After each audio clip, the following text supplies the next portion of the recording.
Salut les gars, aujourd'hui on se retrouve pour parler de la théorie AOE. C'est une théorie qui consiste à essayer de deviner quelle est la fin de l'anime L'Attaque des Titans. Et là vous allez me dire, oui mais la fin de l'anime c'est la même que celle du manga, non? Et ben voilà, tout va être expliqué ici. Cette vidéo sera divisée en 3 parties. Déjà la présentation que vous êtes en train de voir. Deuxièmement, quelle est la théorie AOE, qu'est-ce que ça veut dire? Et troisièmement, ma petite idée sur la théorie AOE. Donc voilà, je vous souhaite un bon visionnage.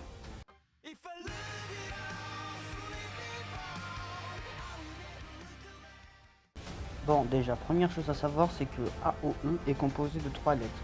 Enfin bon, c'est logique, ça va pas s'écrire AOE. On a déjà A pour anime, O pour original et E pour ending. Ce qui fait anime original ending qui peut aussi être traduit par la fin originale de l'anime. Ce qui veut dire que l'anime aura une fin différente du manga. Déjà pour dire cher à toutes les personnes qui spoilent.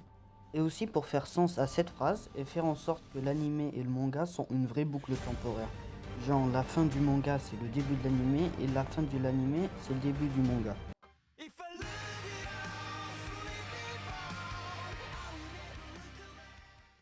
Bon déjà, cassez-vous si vous n'avez pas encore lu le manga parce que là ça va spoiler vraiment grave. Et deuxièmement, bon maintenant qu'ils sont partis, je vais pouvoir un petit peu en parler plus librement. La fin du manga, comme vous le savez normalement, c'est Mikasa qui tue Eren. Mais avant ça, on a eu droit à une petite case qui montrait Eren et Mikasa qui sont dans la forêt, qui discutent comme si que tout ça n'a pas eu lieu. Bon, sur le moment, j'étais comme vous, hein, j'ai rien compris.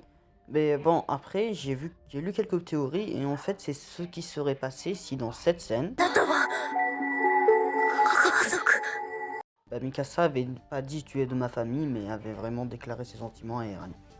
Ce qui fait qu'en soi, on a déjà 2 timelines. La première se passe dans un univers parallèle là où Mikasa a dit à Eren qu'elle l'aimait.